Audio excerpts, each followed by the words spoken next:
Assalamualaikum warahmatullahi wabarakatuh. Perkenalkan, nama saya Mas Duki, NIM 2892350058. Saya dari Prodi Manajemen Universitas Pancasakti Bekasi. Di sini dalam mata kuliah perpajakan dengan dosen pengampu Dr. Muhammad Taufan Nugroho SSI MM. Di sini saya akan membahas materi tentang PPh pasal 25, PPh pasal 26, PPN serta PPNBM. Selanjutnya, di sini yang pertama saya akan bahas yaitu tentang pengertian pajak. Di sini definisi pajak menurut Undang-Undang Nomor 6 Tahun 1983 tentang ketentuan umum dan tata cara perpajakan sebagaimana telah diubah dengan Undang-Undang Nomor 16 Tahun 2009. Pajak ialah kontribusi wajib kepada negara yang bersifat memaksa berdasarkan undang-undang dengan tidak mendapatkan imbalan secara langsung dan digunakan untuk keperluan negara bagi kemakmuran rakyat. Lalu menurut eh, definisi lain pajak, menurut R. Santoso Brotodiharjo SH, menjelaskan bahwa pajak adalah peralihan kekayaan dari sektor swasta ke sektor publik berdasarkan undang-undang yang tepat dipaksakan dengan tidak mendapat imbalan atau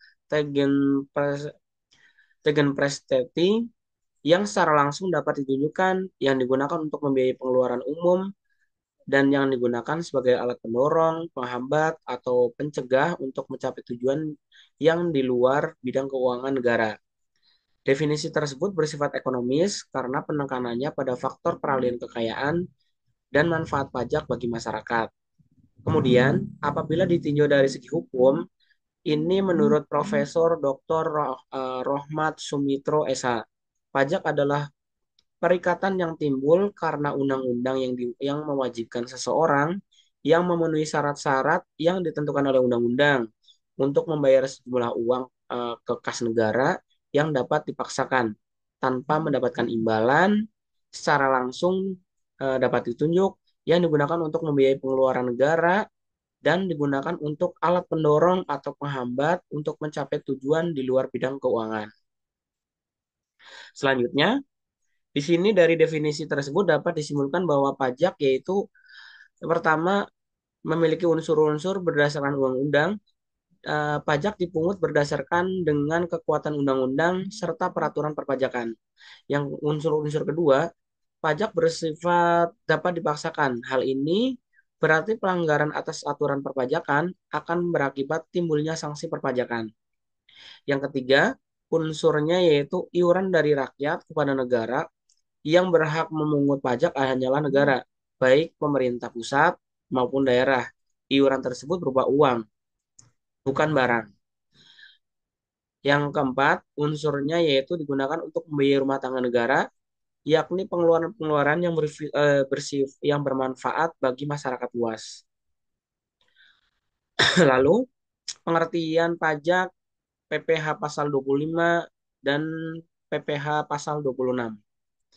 Definisi pajak menurut Undang-Undang Nomor 16 Tahun 2009 tentang perubahan keempat atas Undang-Undang Nomor 6 Tahun 1983 tentang ketentuan umum dan tata cara perpajakan pada pasal 1 ayat 1 yang berbunyi pajak ialah kontribusi wajib kepada negara yang terutang oleh pribadi atau badan yang bersifat memaksa berdasarkan undang-undang dengan tidak mendapatkan imbalan secara langsung dan digunakan untuk keperluan negara bagi untuk kemakmuran rakyat. Lalu di sini pengertian PPh pasal 25 berisikan aturan mengenai bagaimana wajib pajak mengangsur kewajiban pajak di muka sehingga wajib pajak tidak memiliki beban utang pajak yang besar dan harus dibayarkan saat batas waktu penyampaian surat pemberitahuan tahunan pajak penghasilan.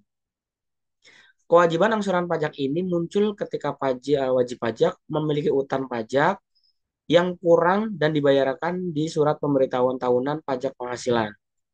Lalu, pengertian pajak penghasilan pasal 26 adalah pajak yang dikenakan atas penghasilan yang diterima atau diperoleh wajib pajak luar negeri atau WPLN dari Indonesia, baik yang berasal dari kegiatan usaha, pekerjaan, ataupun sumber lain yang terletak di Indonesia. Pajak ini dipotong oleh pihak di Indonesia yang memberikan penghasilan kepada WPLN dan pemotongan ini bersifat final. Selanjutnya, subjek pajak pada pajak penghasilan pasal 25 adalah wajib pajak dalam negeri atau WPDN yang meliputi yang pertama orang pribadi dalam negeri, yaitu yang pertama orang pribadi yang bertempat tinggal atau berada di Indonesia lebih dari 183 hari dalam periode 12 bulan atau yang berniat bertempat tinggal di Indonesia. Lalu yang kedua, mereka mencakup individu yang memperoleh penghasilan dari kegiatan usaha, pekerjaan, atau sumber lain di Indonesia, baik sebagai karyawan, wira swasta, atau profesi tertentu. Lalu yang ketiga yaitu orang pribadi ini wajib membayar angsuran pajak bulanan sebagai bagian dari kewajiban pajak tahunannya. Yang kedua, badan usaha dalam negeri, di mana badan usaha atau entitas yang didirikan atau berkedudukan di Indonesia seperti perusahaan, perusahaan terbatas, koperasi, persekutuan, yayasan, atau organisasi lain yang memperoleh penghasilan dari Indonesia. Yang kedua, badan ini bersifat mencakup perusahaan komersil, organisasi non-profit, ataupun entitas lain yang memiliki kewajiban pajak sesuai aturan yang berada di negara Indonesia ini. Yang selanjutnya, subjek pajak pada pasal PPh 26 adalah wajib pajak luar negeri atau WPLN yang meliputi orang pribadi luar negeri. Yang pertama, individu yang tidak tinggal di Indonesia atau berada di Indonesia selama kurang dari 183 hari dalam jangka waktu 12 bulan. Yang kedua, mereka yang memperoleh penghasilan dari sumber di Indonesia, misalnya meliputi bunga, royalti, dividen, imbalan jasa, sewa, atau hadiah. Lalu badan usaha luar negeri, di mana badan usaha atau entitas yang didirikan dan berkedudukan di Indonesia, tetapi memperoleh penghasilan dari Indonesia juga. Yang kedua, penghasilan ini bisa berawal dari dividen, bunga, royalti, hadiah, sewa atau imbalan jasa yang diberikan kepada pihak di Indonesia. Selanjutnya, tarif untuk pajak PPh pasal 25. Untuk PPh pasal 25 ini sebenarnya tidak menetapkan tarif pajak yang langsung ya, karena pada penghasilan. Sebaliknya, PPh pasal 25 ini mengatur pembayaran angsuran pajak penghasilan secara berkala atau bulanan oleh wajib pajak dalam negeri, baik orang pribadi maupun badan sebagai cicilan atas perkiraan pajak yang akan terutang pada akhir tahun. Lalu yang kedua, angsuran bulanan PPh pasal 25 dihitung berdasarkan pengajak penghasilan terutang yang dihitung pada tahun pajak sebelumnya. Mekanisme ini dirancang untuk membantu wajib pajak membayar kewajiban pajaknya secara bertahap sepanjang tahun sehingga tidak terbebani dengan pembayaran pajak dalam jumlah besar sekaligus di dalam tahun itu. Lalu yang selanjutnya ada cara menghitung angsuran PPh pasal 25, di mana untuk wajib pajak badan dan orang pribadi yang melakukan usaha, yaitu angsuran bulanan dihitung sebagai berikut.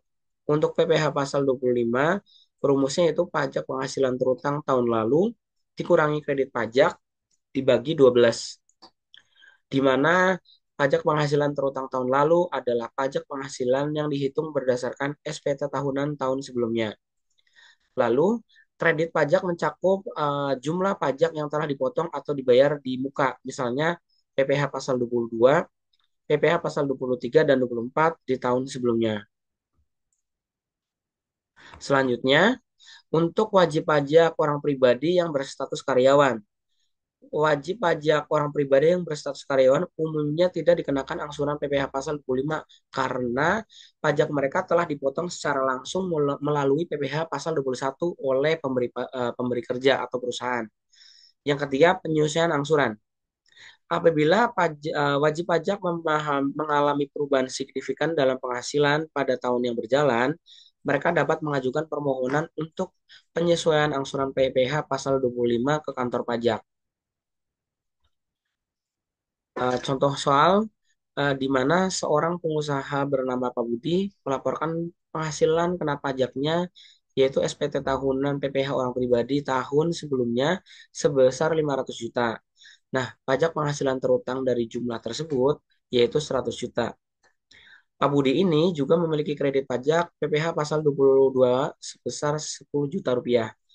Ya, untuk penghitungan berapa angsuran PPh pasal 25 yang harus dibayar oleh Pak Budi setiap tahunnya.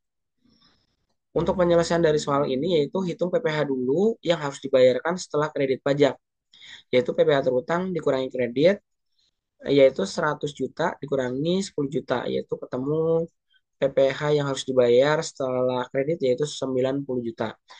Lalu hitung angsuran PPh pasal 25-nya, yaitu angsuran bulanan PPh pasal 25, yaitu 90 juta dibagi 12. Karena dalam satu tahun itu 12 bulan, yaitu ketemu 7.500.000. Jadi, angsuran PPh pasal 25 yang harus dibayarkan Pak Budi pada setiap bulannya yaitu 7.500.000 rupiah. Lalu, contoh soal yang kedua, di sini jika pada tahun sebelumnya pajak penghasilan terutang wajib pajak adalah 120 juta dan kredit pajaknya 24 juta. Maka angsuran PPh pasal 25-nya yaitu 120 juta dikurangi 24 juta dibagi 12, yaitu ketemu 8 juta per bulannya. Dengan demikian, wajib pajak akan membayar angsuran sebesar 8 juta per bulan sepanjang tahun berjalan sebagai uang muka atas penghasilan tahun tersebut. Kemudian, tarif untuk objek pajak penghasilan PPh pasal 26. Untuk tarif objek pajak penghasilan pasal 26 adalah 20% dari jumlah bruto penghasilan yang diperoleh oleh wajib pajak luar negeri atau WPLN dari sumber penghasilan di Indonesia. Nah, tarif ini diterapkan pada penghasilan jenis penghasilan yang yang diterima oleh WPLN yaitu sebagai berikut, di mana yang pertama yaitu dividen. Dividen sendiri yaitu pembagian keuntungan yang diterima oleh pemegang saham luar negeri. Yang kedua ada bunga. Bunga sendiri yaitu penghasilan dari bunga pinjaman atau investasi dari Indonesia.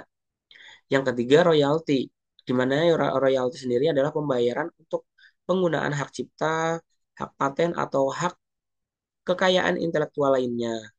Yang keempat imbalan jasa, yaitu pembayaran atas jasa yang diberikan oleh WPLN kepada pihak di Indonesia.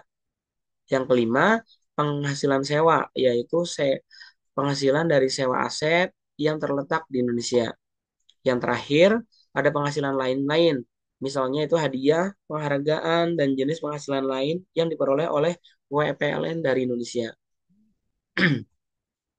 Kemudian, contoh penghitungan PPh pasal 26, di mana di sini jika WPLN menerima royalti sebesar 100 juta dari perusahaan di Indonesia dan tidak ada perjanjian P3B yang berlaku, maka PPh pasal 26 dipotongnya yaitu PPh pasal 26 di sini 20% dari 100 juta dari royalti tadi, yaitu 20 juta rupiah. Oleh karena itu, perusahaan di Indonesia wajib memotong pajak sebesar 20 juta sebelum membayarkan royalti tersebut ke pihak luar negeri dan kemudian menyetorkan pajak tersebut ke negara. Kemudian, yang selanjutnya yaitu tarif khusus berdasarkan perjanjian untuk penghindaran pajak berganda atau P3B. Jika di Indonesia memiliki perjanjian penghindaran pajak berganda atau P3B atau tax treaty dengan negara asal atau WPLN, tarif PPh pasal 26 bisa lebih rendah dari 20% atau bahkan dikecualikan sepenuhnya. Tarif yang lebih rendah ini berlaku untuk pencegahan pajak berganda dan mempromosikan investasi lintas negara. Nah, misalnya dalam beberapa perjanjian P3B, tarif pajak pasal 26 untuk dividen bisa turun menjadi 10% atau 5%, tergantung ketentuan perjanjian yang berlaku antara negara Indonesia dengan negara lain atau negara asal penerima dividen. Kemudian yang kita akan bahas yaitu tentang PPN, di mana di sini ada pengertian pajak pertama nilai ya. Untuk memahami pengertian pajak pertama nilai, perlu diketahui sebelumnya yaitu definisi dari pajak pertama nilai itu sendiri. Yaitu pertama, pajak pertama nilai merupakan pengganti dari pajak penjualan Alasan penggandaan ini karena pajak penjualan dirasa sudah tidak lagi memadai untuk menampung kegiatan masyarakat dan belum mencapai sasaran kebutuhan pembangunan, antara lain untuk meningkatkan penerimaan negara, mendorong ekspor, dan pemerataan pembebasan. Yang kedua, pajak pertama nilai adalah pungutan yang dibebankan atas transaksi jual beli barang dan jasa yang dilakukan oleh wajib pajak pribadi atau wajib pajak badan yang telah menjadi pengusaha atau kena pajak. Kemudian pemungut pajak yang ditunjuk sebagai pemungut pajak PPN atau KMK nomor KMK 563 garis miring KMK titik 03 garis miring 2003 pada tanggal 24 Desember tahun 2023 mulai berlaku di tanggal 1 Januari 2004 sebagai berikut. Yang pertama ada bendaharawan pemerintah, yang kedua ada kantor pembendaharaan dan kas negara. Di sini dijelaskan setiap pembayaran yang dilakukan oleh pemungut PPN kecuali yang pertama ada pembayaran yang jumlahnya tidak lebih dari 1 juta rupiah, termasuk PPNBM dan tidak terpecah belah. Yang kedua ada pembayaran untuk pembebasan tanah. Yang ketiga ada pembayaran yang mendapat fasilitas dibebaskan dan tidak dipungut. Yang keempat, pembayaran untuk penyerahan BBM dan non BBM oleh Pertamina. Yang kelima, pembayaran atas rekening telepon. Yang keenam, pembayaran untuk jasa angkutan udara yang diserahkan oleh pengusaha penerbangan. Lalu, di sini ada jenis-jenis pemungutan pajak. Yang pertama ada Official Assessment System. Di sini merupakan pemungutan pajak di mana wewenang untuk menentukan besarnya pajak terutang berada pada pemungut pajak atau fiskus. Contohnya, jenis pajak yang menggunakan sistem ini adalah pajak bumi dan bangunan. Yang kedua, self-assessment system merupakan sistem pungutan pajak di mana wewenang untuk menentukan besarnya pajak berada pada pihak wajib pajak. Contohnya yaitu jenis pajak yang menggunakan sistem yaitu PPh, PPN, dan PPNBM. Yang ketiga, ada withholding assessment system.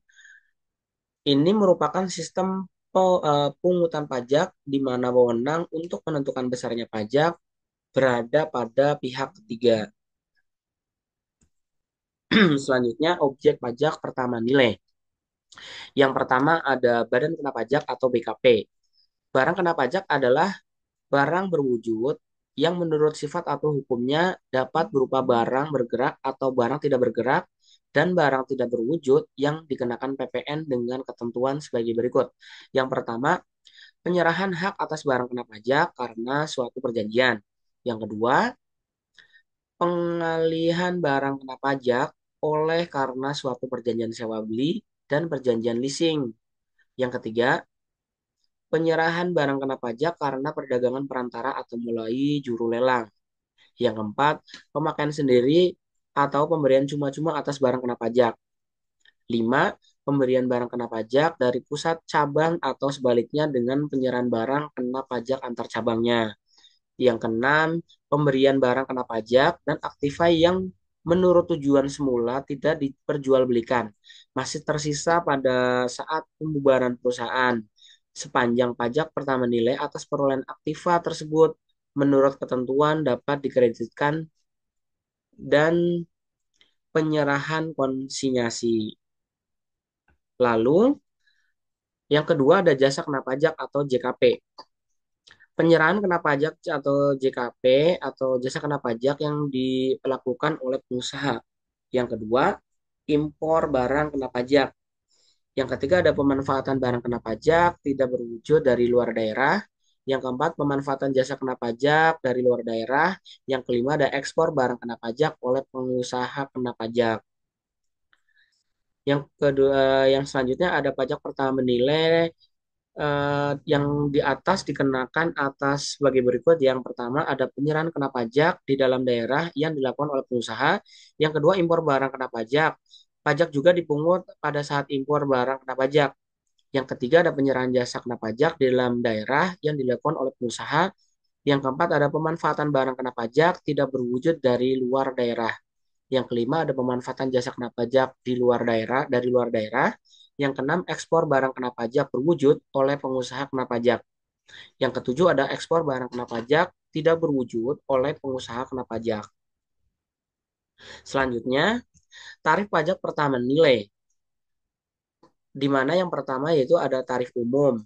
Tarif umum sendiri yaitu tarif yang dikenakan terhadap terhadap sanksi barang kena pajak maupun jasa kena pajak secara umum yaitu sebesar 11%.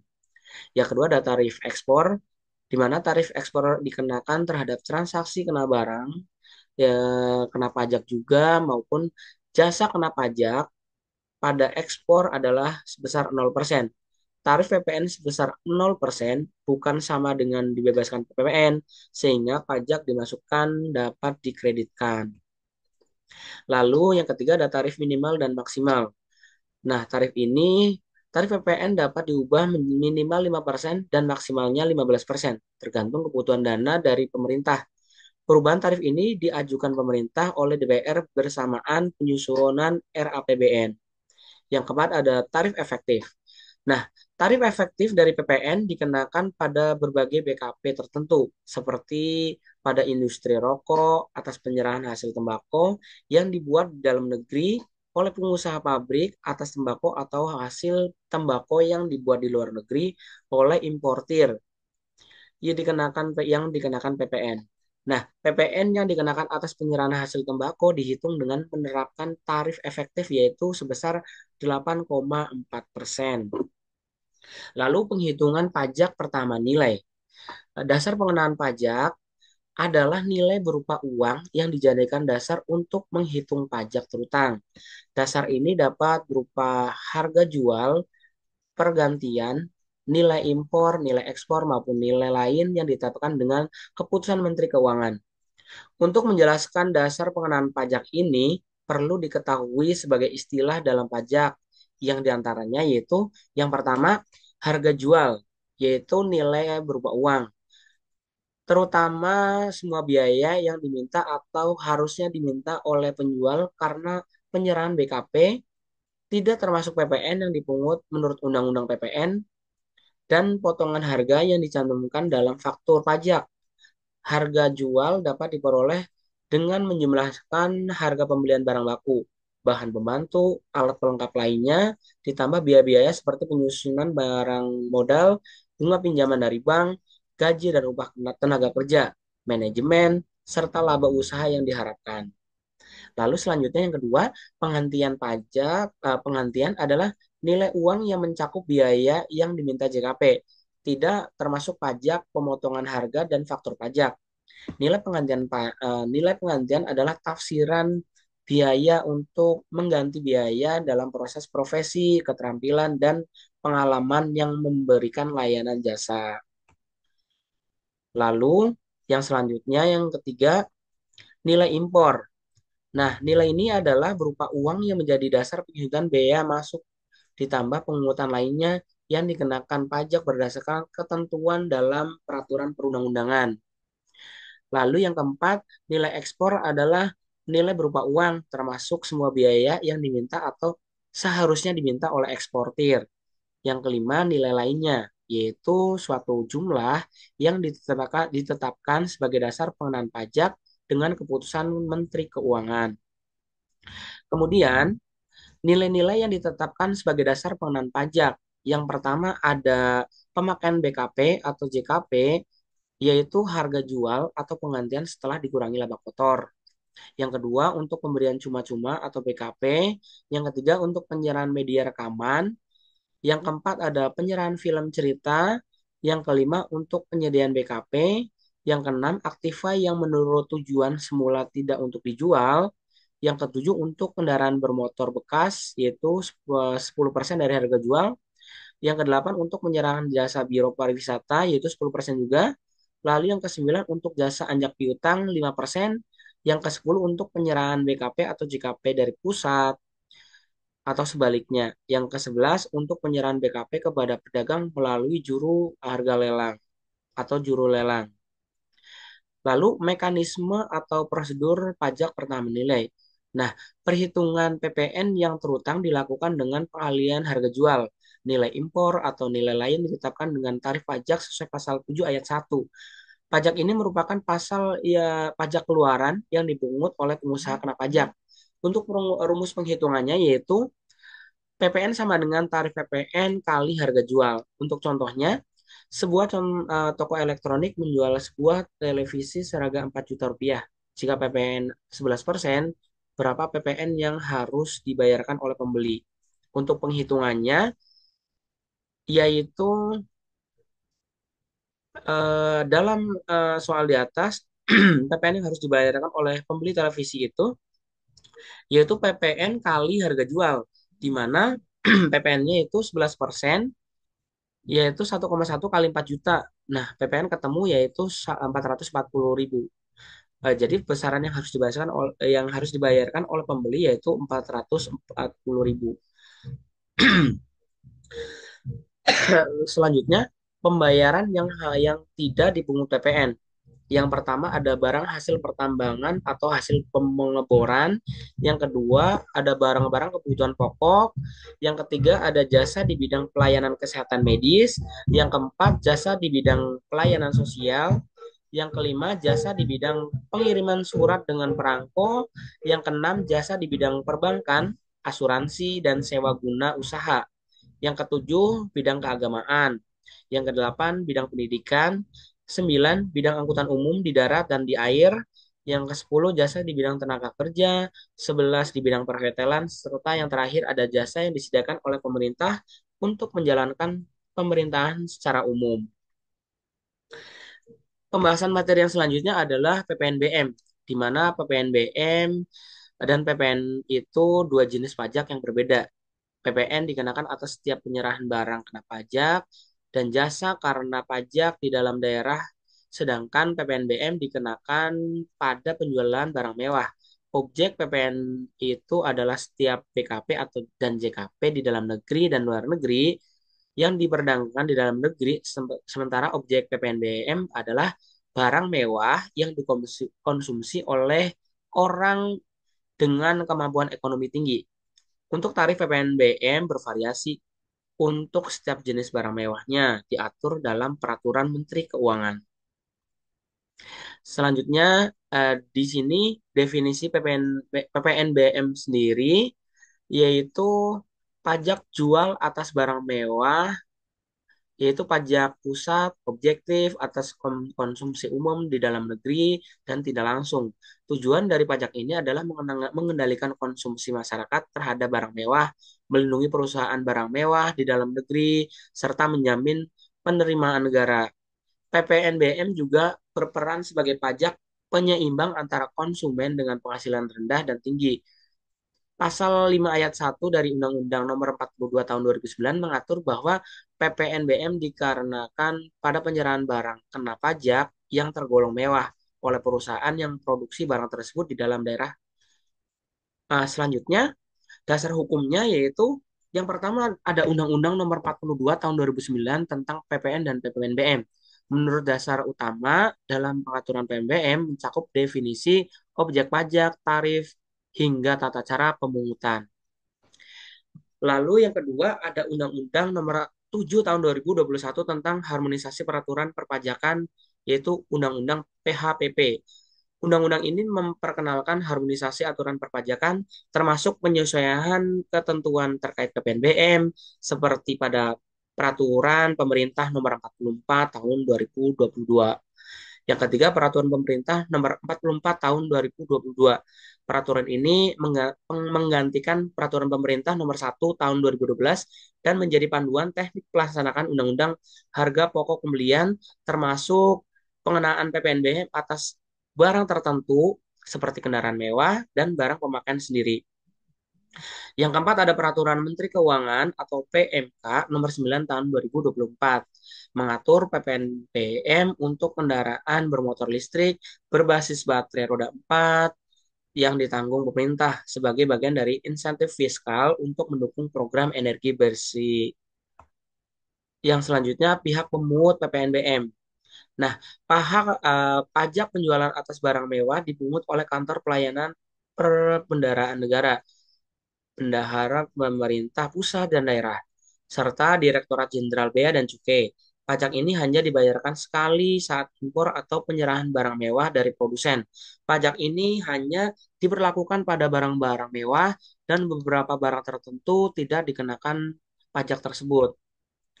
Lalu objek pajak yang dikenakan PPNBM ini yaitu barang-barangnya yang dikenakan penjualan atas barang mewah PPNBM secara umum memiliki karakteristik bukan barang kebutuhan pokok, harga konsumsi oleh barang dengan hasil yang tinggi, dikonsumsi oleh orang atau masyarakat tertentu, atau digunakan untuk menunjukkan status sosial. Barang-barang dengan karakteristik ini akan dikenakan PPNBM dalam penjualannya. Kemudian tarif PPNBM. Nah, tarif PPNBM berbeda-beda tergantung dari jenis barang yang dikenakan pajak. Yang diantaranya itu kendaraan bermotor. Tarif berkisar 10 sampai 125% sesuai jenis dan kapasitas mesin. Kendaraan dengan mesin lebih besar dikenakan tarif lebih tinggi.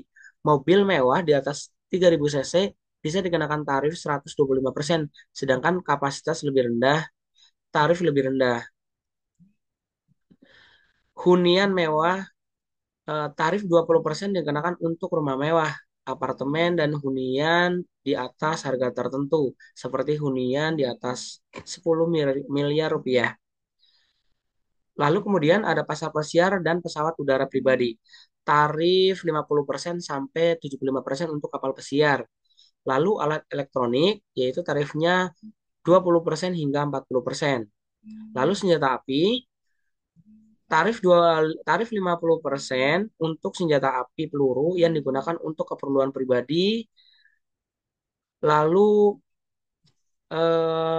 AS dan Uni Eropa memiliki tarif rendah di antara 5 sampai 20% tergantung dari jenis barang dan kebijakan fiskal masing-masing negara.